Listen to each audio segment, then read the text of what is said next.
তো শোন, হয় হাসো না হয় তাকিয়ে থাকো, দুটো একসাথে করো না। আমার দুর্বল হৃদয় তো দিতে পারে না। মাঝে মাঝে মনে হয় তোমাকে ব্যাঙের মতো করে খেয়ে ফেলি।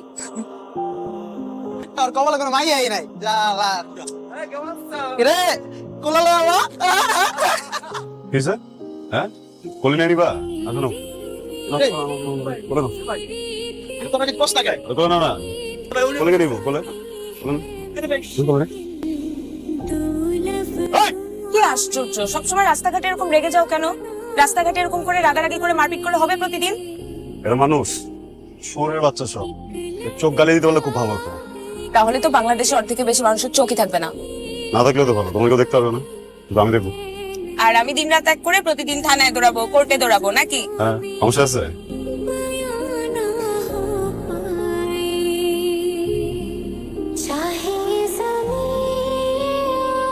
Thank you.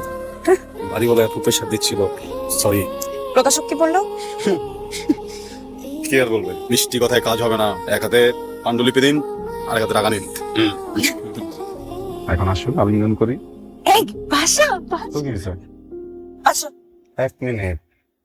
তোমার চোখে কিন্তু সমস্যা আছে। হ্যাঁ চোখে দেখি না, অন্ধ। আমার বিপদ তোমার চোখে। অন্ধ আমি, অন্ধ। পাশে যাও।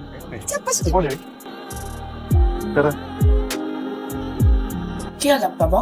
তোর ব্যাপারে যে জাভেদ সাহেব আছে না, উনি ওনার ছেলের জন্য তোকে পছন্দ করেছে। তা আমি তোর মামাকে বললাম বাসায় আসো, আমরা নিজের আগে কথা বলি, ছেলে কি করে জানি, তারপরে আমাদের যদি পছন্দ হয় তখন নয় তুই ভেবে দেখিস। আমার বাসায় বিয়ের আলাপ হচ্ছে। কার? আমার বাবার। কিন্তু আঙ্কেলের এখন বিয়ে করা কি প্রয়োজন? সবকিছু জোক জোক জোক হিসেবে নিতে নিতে সিরিয়াস টপিক গুলো জোক মনে হয় তোমার, তাই না? তুমি আমার জন্য অনেক ইম্পর্টেন্ট। আমি আমার পুরোটা লাইফ তোমার সাথে থাকতে চাই। তুমি যদি আজকে বলো আজকে, তুমি যদি বলো 10 বছর পরে, আমি 10 বছর ওয়েট করবো। চিটাগাং থেকে তোর মা আসার পরে ছেলেটাকে ডাকলে হতো না? বাবা এখন এসে তোমার সাথে পরিচয় হবে, মা আসার পরে মার সাথে পরিচয় হবে। কাজার বাবার সাথে সাবধানে ভালো করে সুন্দর করে কথা বলবা কিন্তু। কেন, তোমার বাবা কি দত্ত? ঢাকায় থাকো? জি, স্কুলের সার্টিফিকেট পাওয়া পর্যন্ত মফস্বলে বড় হয়েছি। এবার তো আব্বা মা মারা গেলেন, পরে ঢাকা চলে আসছি। আত্মীয় স্বজন? ওনারা বহল তবিয়তে আছে। আমার বাবার যা কিছু ছিল সবকিছু দখল করে ওনারা ভালো আছেন, আমি আমার মতো আছি, এগুলো নিয়ে চিন্তা করি না।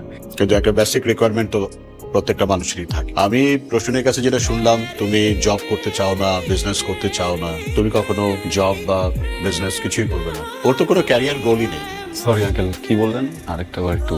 আমি বলেছি বুলশিট প্রফেশন। আপনার কাছে মনে হচ্ছে যে রাইটিং প্রফেশন বুলশিট। ভালো কোন প্রফেশন মনে হয় আপনার কাছে?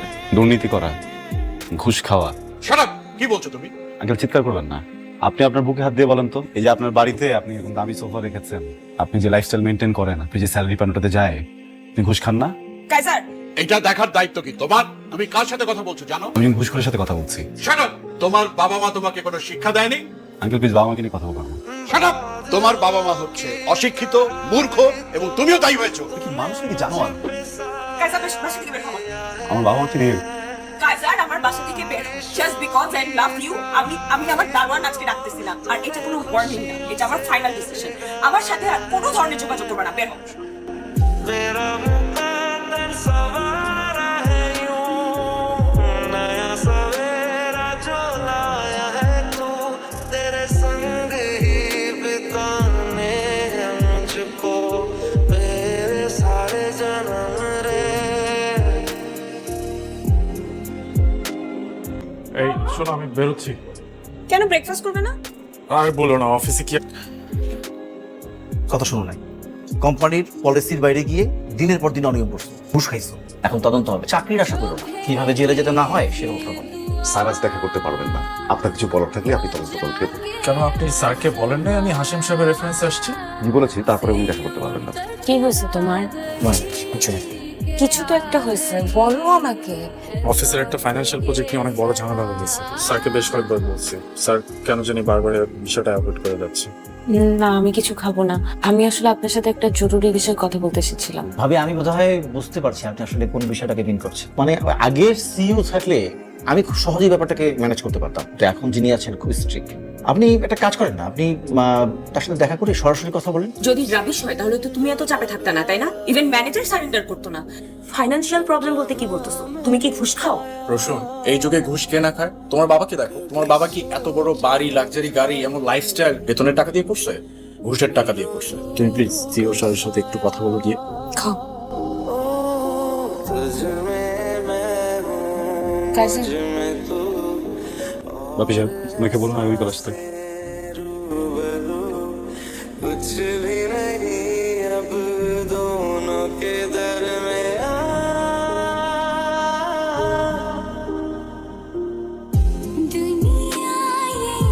বছরটা দিতে হবে না দিন পরে দিয়ে দিন সময় মতো আপনি একটু কাইজারকে ফোন করেন, কখন আসবে সেটা অ্যাটলিস্ট আমাকে জানান।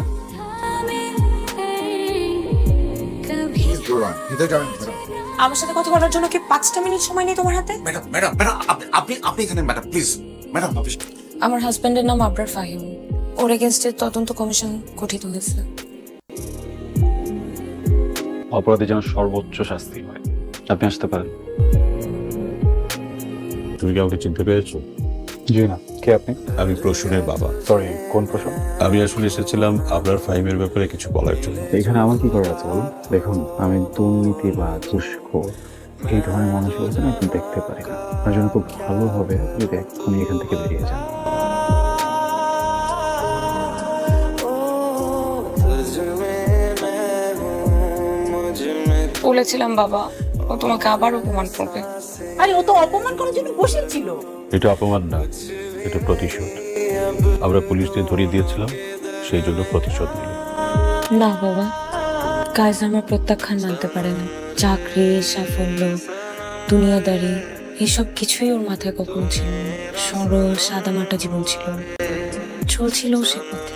একদিন সব পাল্টে যায় কাইজার, পাল্টে গেল আমার জীবন। तेरा सनम हुआ रे কাইজার, তুমি কি চাও আমার থেকে? আমার জীবনটা কি তুমি তছনছ করে দিতে চাও? তুমি কি আমাকে রাস্তায় ফেলে দিতে চাও? তুমি আমাকে পথে বসাতে চাও? তুমি কি চাও আমি আমার বাচ্চাটাকে নিয়ে রাস্তায় রাস্তায় ঘুরে বেড়াই? কি তোমার সাথে পার্সোনাল সময় কাটালে তুমি খুশি হবা? তুমি আমাকে তখন শান্তি দিবা? में भी दिल को मिल जाता है जरिया আমি খুবই দুঃখিত আপনাকে এমন একটা জায়গায় রেখেছি। আসলে যে বিষয়ে আপনার সাথে কথা বলবো সেটা আপনার জন্য খুব সম্মানজনক না। আমি বা আমার কোম্পানি আমরা প্রফেশনাল, তাই ডকুমেন্টস ছাড়া আপনার সাথে কথা বলতে চাচ্ছিলাম না। ফাইনালি ইনভেস্টিগেশন রিপোর্ট চলে এসেছে। এখানে আপনার হাজবেন্ডের করা সব ফ্রডের ডিটেলস আছে। একজন সচেতন মানুষ হিসেবে পুরোটা দেখে আমাদের বলবেন এখন আপনার হাজবেন্ডের সাথে আমাদের কি করা উচিত। তোমার যেটা ভালো মনে হয় তুমি করো, আমার তোমাকে বলার কিছু নেই। মিসেস ফাহিম, আমরা অবিবেচক নই। আপনার পরিবারের বিষয়টা আমরা ভেবেছি, আপনার সন্তানের বিষয়েও ভেবেছি।